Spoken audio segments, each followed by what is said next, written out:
Hello,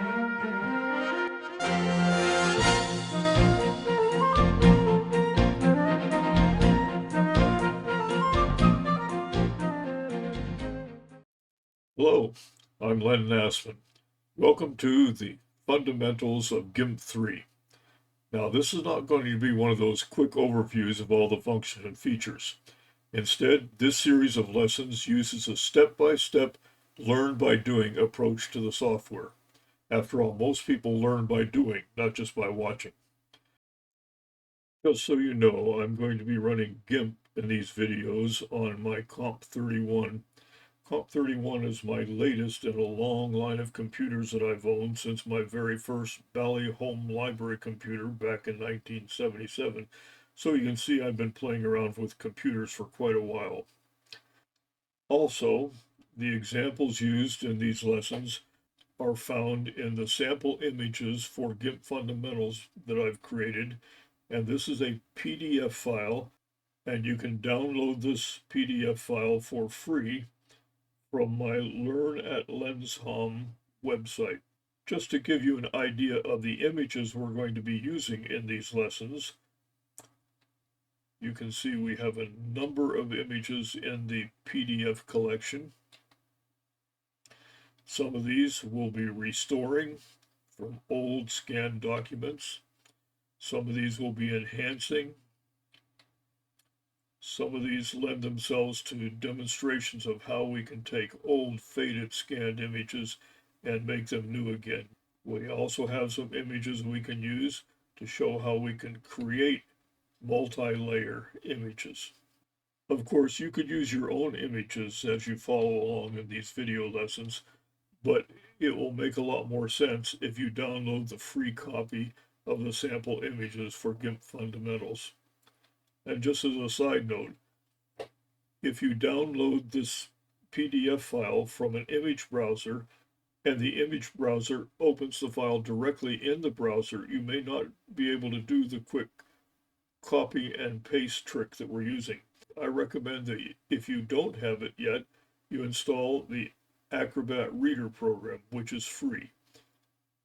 Acrobat Reader is what I'm using here, and you can see with Acrobat Reader, it's very easy to select an image, right-click on it, copy that image, and then with a couple of quick clicks of shortcut keys, in this case, Control-Shift-V, you can paste that image right into Gimp.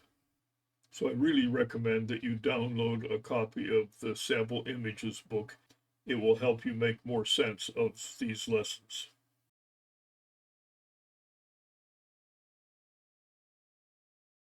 Let's get Gimp up and running. In my system, I have three ways to do that. Overkill, I know. I have a shortcut here on my desktop. I also have a one-click shortcut on my taskbar, and I'm running Windows 11, and I have a one-click shortcut to Gimp on my Start menu. When Gimp first starts, you'll probably see this Welcome dialog box. If you don't see the Welcome dialog box, you can go to Help and simply turn on the Welcome dialog box. This is a new feature in Gimp 3, and it's very handy because one of the things it can do is allow you to personalize your look and feel. I'm using the light color scheme. A lot of people prefer dark colors. However, I use the light colors because I copy a lot of these screenshots to put in the book, and if I use the dark colors, I'll use way too much black ink.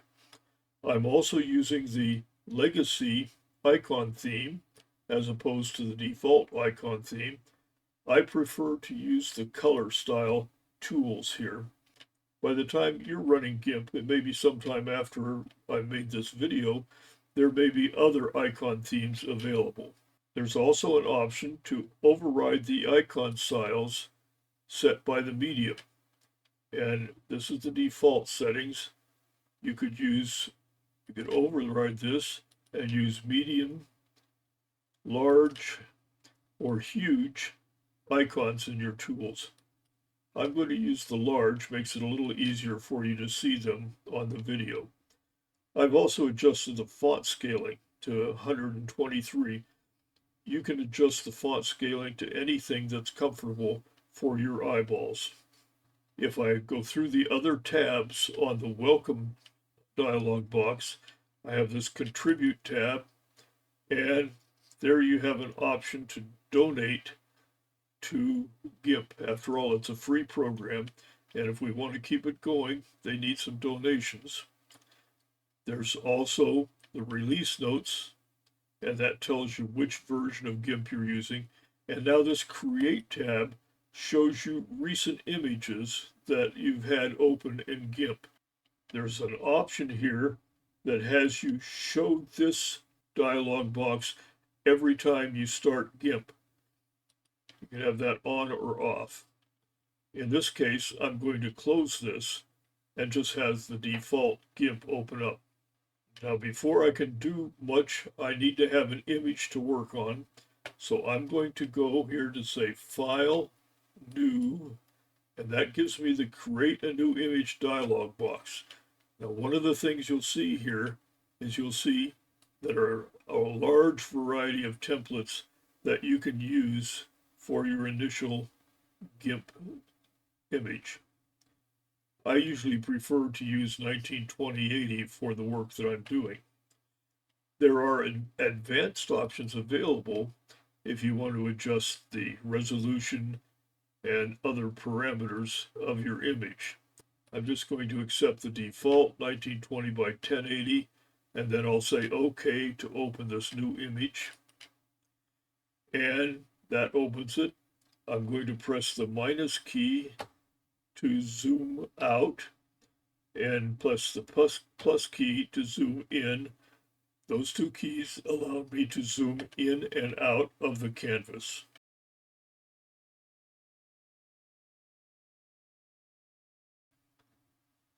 My GIMP lesson videos very closely follow the accompanying textbook, which is available from Amazon. In lesson 1, we'll see how to use sample images. We'll see how to crop images, use the clone tool. We can add borders. We'll be fixing an image horizon, correcting perspective, and scaling images. In lesson 2, we'll get into enhancing images.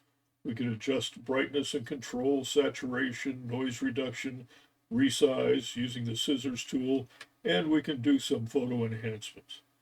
Lesson 3 will focus on drawing with Gimp. So let's get started with lesson 1. I've already discussed in the introduction section of the videos the opening dialog box, the welcome dialog box, and how to set the personal options, and using the create dialog box.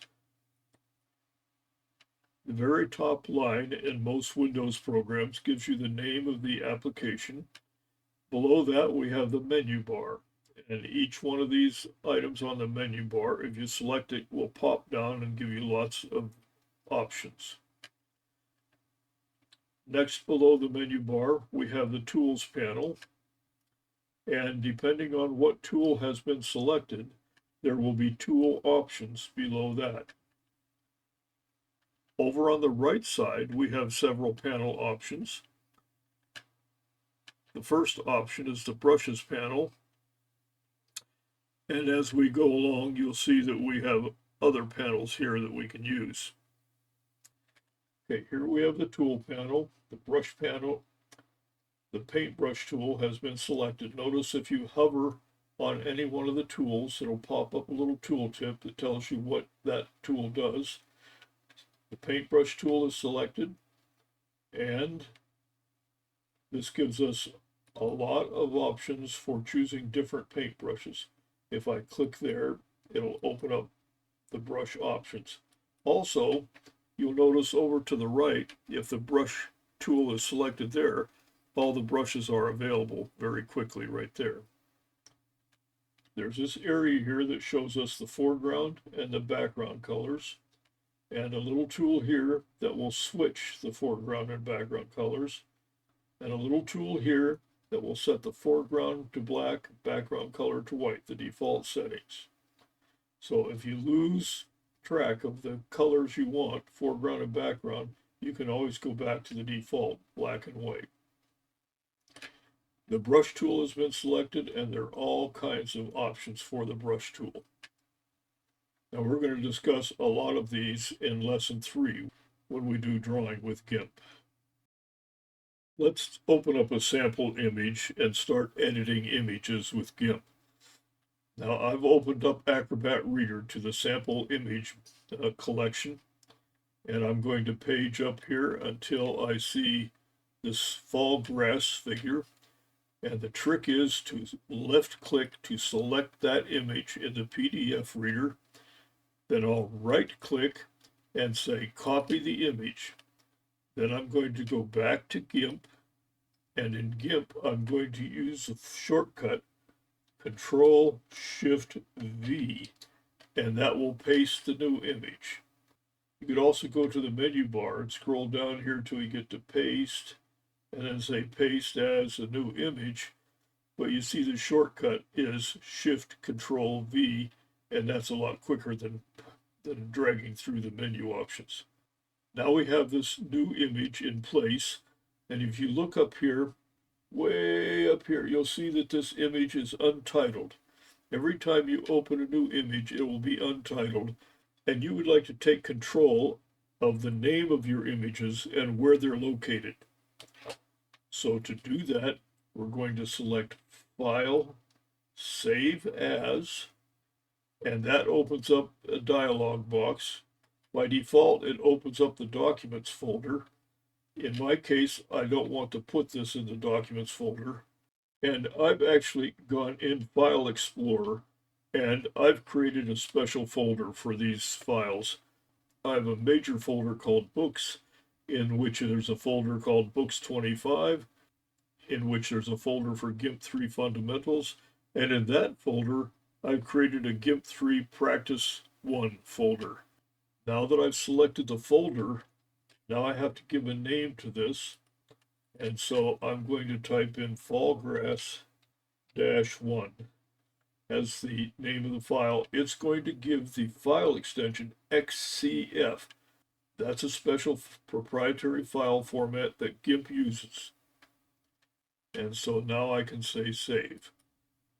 By the way, if I want to create a JPEG or a PNG file, I do not use File Save As from Gimp, but in Gimp I have to use Export or Export As. And if I use Export As, I can create various file formats such as PNG or JPEG or whatever. Otherwise, if you just save these files in Gimp, they will have the XCF extension added to them. And I recommend that you create a special folder for your Gimp images. If you put everything in Documents, it won't be long until your Documents folder is so crowded you won't know what's where. Here's a rule of thumb you should follow. You should get into this habit. Always use File Save As every time you start a new project.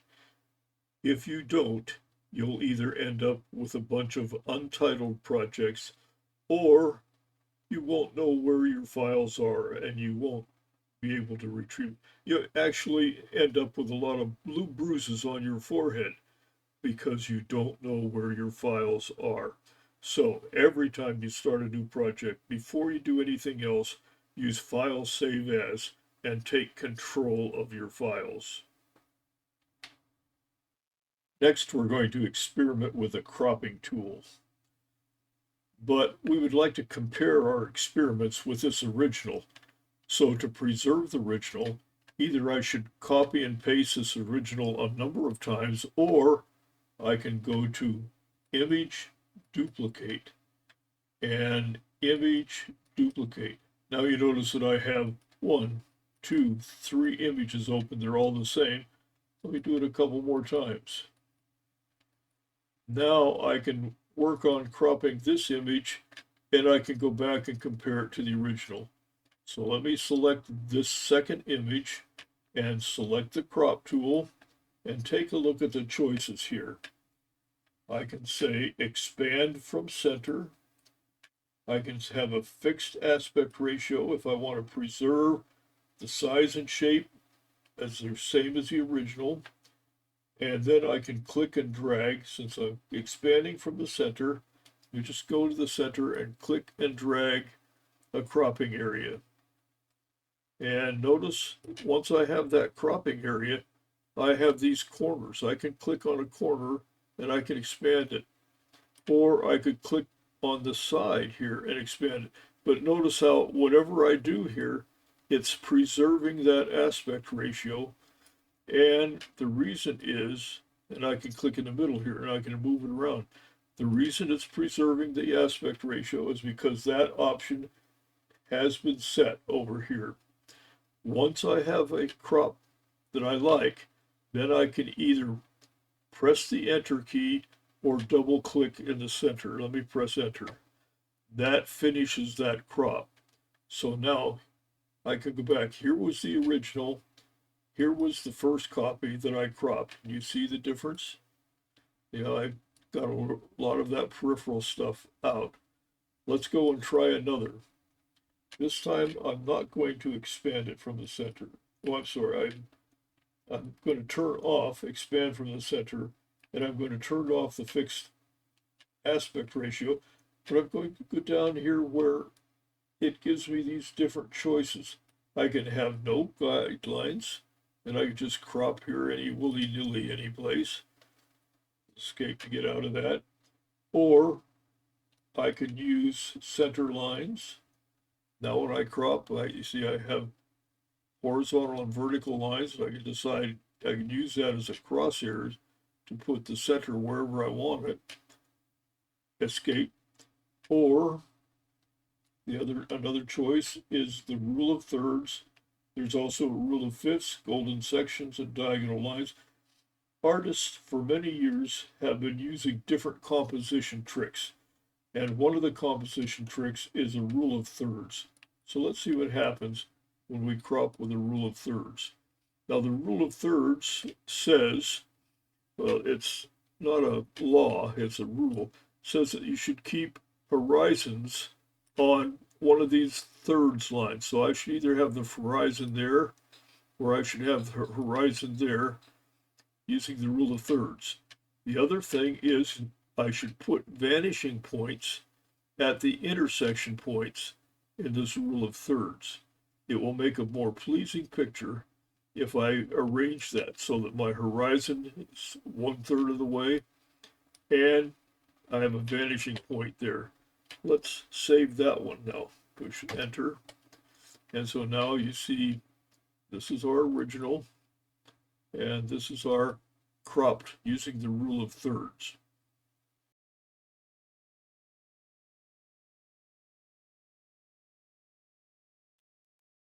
The next composition trick we're going to explore is the clone tool. Let me select one of these images here.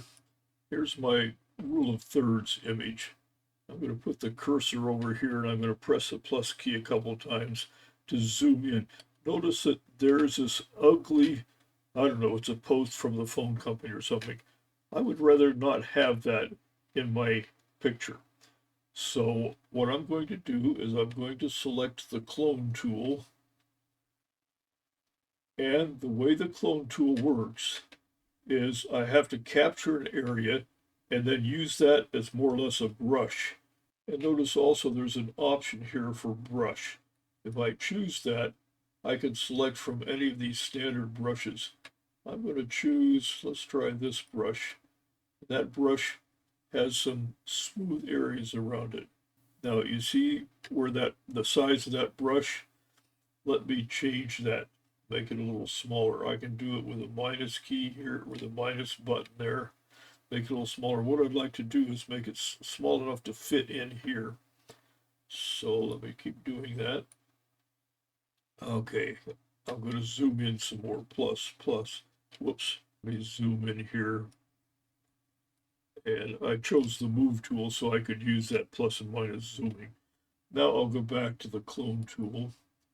And there's that little circle. What I want to do is I want to copy this grass and put it in place of, well, that ugly tree for one thing. So I'll position this area there, and I'll hold the control key down, and I'll click once. Now I've grabbed that, and that reminds me of what I've grabbed. Now if I left click here, you notice that I'm painting on top of what was underneath it. And I can go here very carefully. I can paint till I get rid of that.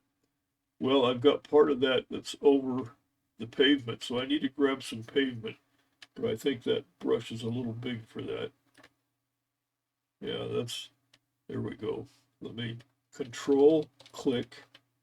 Let me go over here and paint over that ugly bone box, or whatever it is. Notice that there's this tree sticking up there in a way, and I can kind of get rid of that. But to do that, I'll need a new control click, a new brush.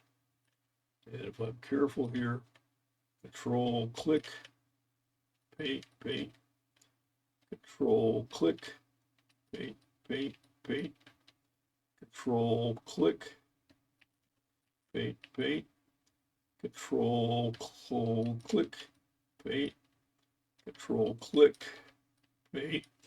So you see how this coloring brush can help you clean up these things. Now let me go back to my move tool, and let's minus, minus, minus, minus, back to the original. Now you see, here was our original. If I zoom in on that, there's that ugly phone box. But now my new image here, I've managed to use a clone tool to clean all that off. The clone tool is very handy to clean up unwanted things that sort of get in the way of your photographs.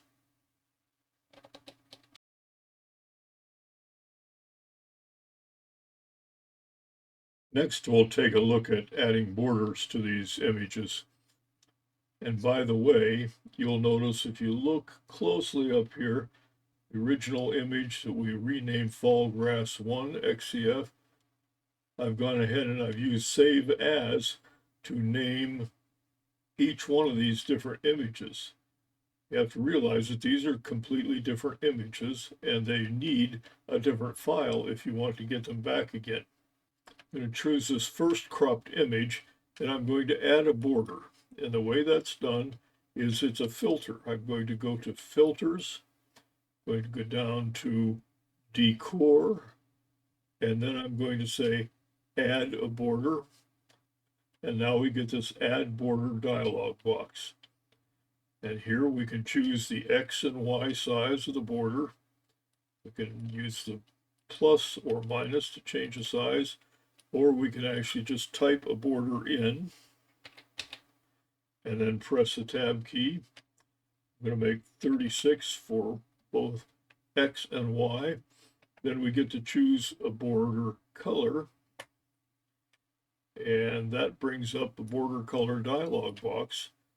And here, this is typical for anytime you're choosing colors. You have the Gimp style dialog box for colors.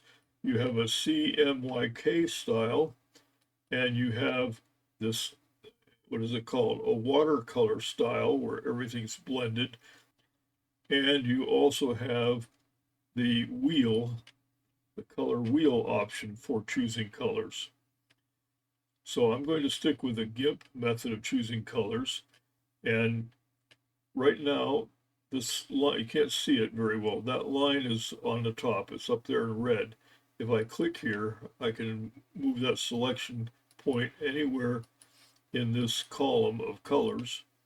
And once I've selected a color, I can go in here and I can choose different brightnesses or different variations of that color. So let's say, well, the old color was black. Let me just stick with a black border here. And you notice that when I drag that all the way down here, I got 0, 0, 0 for red, green, and blue. There's also HSV if you're used to that. Okay, I'm going to say OK. So I've selected a color. I've selected the border X and Y sizes. And now I get to choose the delta value on color. What does that mean? I don't know. Let's try it and see what happens. Right now it's at 25. Okay. And there's the border we get. I'm going to Control Z to back out of that, to undo that. I'm going to do it again. Decor, add border. And instead of 25, let's just max that out. See what difference it makes. Okay. Hard to tell. Hard to tell what difference that made. Let's go back and try it again. Filters, decor, add border, allow sizing, color. How big can I make that? 255. Let's see what that looks like. Ah, now you see a difference there. You see how this border has this angled edge all around from light, gray, dark, dark. So there I have an angled border now with those settings. Let's try this image and let's add a border to this one. Filters, decor, add a fuzzy border. Careful now. Drag this fuzzy border dialog box. I get to change the size or choose the size and to blur it. And there's all kinds of things to play with here. I'll just stick with 64, blur the border and see what it looks like. And it calculates that. Now, one thing about the fuzzy border is it left our original alone and it actually created a new image with the fuzzy border applied. You see it's here? And you notice that that new fuzzy border image is untitled. So if I wanted to preserve this, I need to go in and use the Save As trick to give it a name. If I didn't like it, I can always exit out and get rid of it. Let's go back and try another one. Let's see, that was fuzzy border. What else we have? Decor, old photo. Make image look like an old photo. Round the corners of an image and optionally add a drop shadow in background. Slide film-like frame with sprocket holes and labels. Stain and blotch marks. Stencil, that's not there. Stencil chrome, a chrome effect to a selected region. So just to see what it looks like, let's do a rounded corners. And now we can have a dialog box. Edge radius, let's make that be big. 120. Shadow X, let's make that big. 24, let's make this one be 24. And the blur radius, oh, we'll leave that for now. Let's see what it looks like. And notice that it says add background, but it also says work on a copy. So when you say work on a copy, okay, it does a brand new one here. I don't know why it did it that way. It's really weird on that rounded corners one. I don't like that. So I'm going to discard the changes. Let me choose one other one. I've got this vertical cropped image. Let's see. Decor, old photo. Let's make it look like an old photo. See what happens. And there it is. And again, it added a new image with those effects. Adding borders, lots of parameters to mess with. You can have a lot of fun or waste a lot of days just experimenting with all the filters, decor, border options.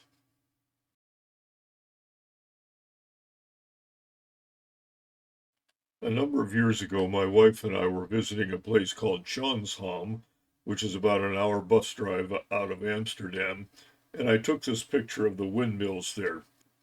The problem is when I got home and looked at the pictures, I got the horizon all warped here, and it looks like the water's running downhill. Well, Gimp provides us an easy way to fix that problem. So let me select that image, copy it, go back to Gimp, and do my Control Shift V shortcut.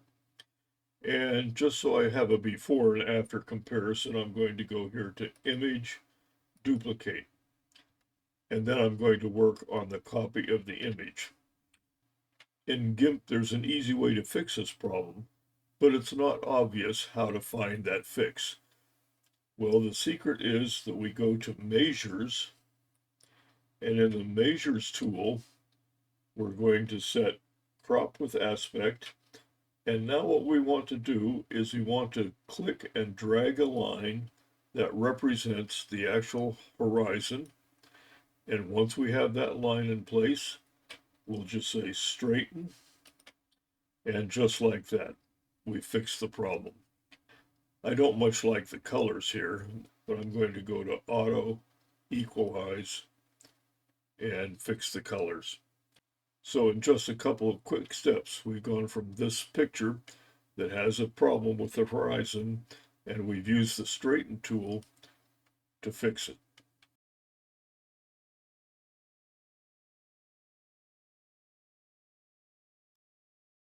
Sometimes when pictures are taken, they end up with a perspective problem. We have a couple of examples in the sample book. So let's go to the sample book. And we have two examples of photographs taken of a display case. And because the photographer was not looking perpendicular to that display case wall, we ended up with this perspective problem. Let's select the display case 2 image, copy it, go back to Gimp, and paste it as a new image. And let's go ahead and duplicate that image so that we can compare the original with our changes. Next, we're going to trace around that display case, and we'll use the free select tool for that. But when we use the free select tool, we can constrain our selection to straight lines by holding the shift key down. Choose a starting point, hold the shift key down, and trace around the display case perspective view. And we press the enter key to finish the selection.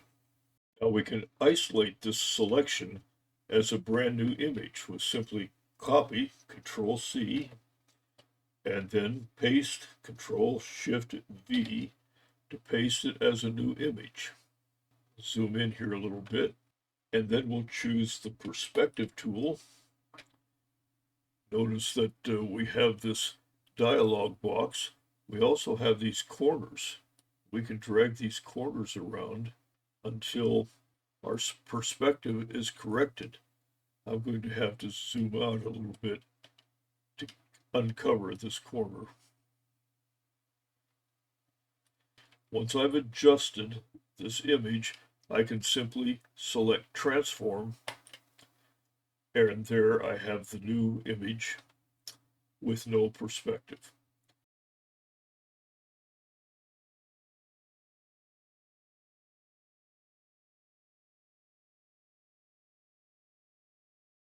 The last project in lesson 1 is scaling images.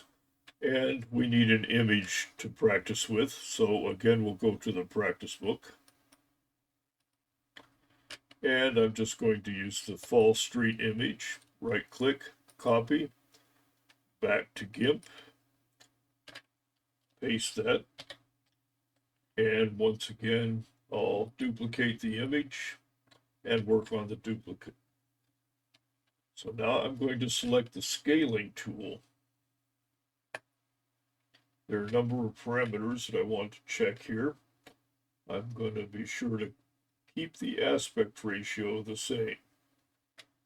And then you'll notice that there are these corner markers, and also it opens up a little scale dialog box. Since I'm keeping the aspect ratio, if I just drag on those, it'll do it nicely proportionally. If I go back and look at the original image, it was 1725 by 294. I'd like to end up with a new image that's only 600 pixels wide. So I can actually manually enter that. Press tab. Of course, if I enter 60 instead of 600, strange things will happen. Okay, so now I have a 600 by 450 image. So I'm going to scale that. And there it is. What I want to do is I want to go to Image, Fit Canvas to Layers, so that my new image doesn't have all that extra space around the canvas. If I want to share this reduced resolution image, I'll have to give it a name that I can share with people. So to do that, I'm going to select File, Export As, and you notice that it's going to export it as a PNG file. So let me give it a name, and then I'll export it. And it'll ask me another question here. Since I'm exporting it as a PNG file, I'll just accept these defaults and export. And now I have that file stored away that I can share with other people.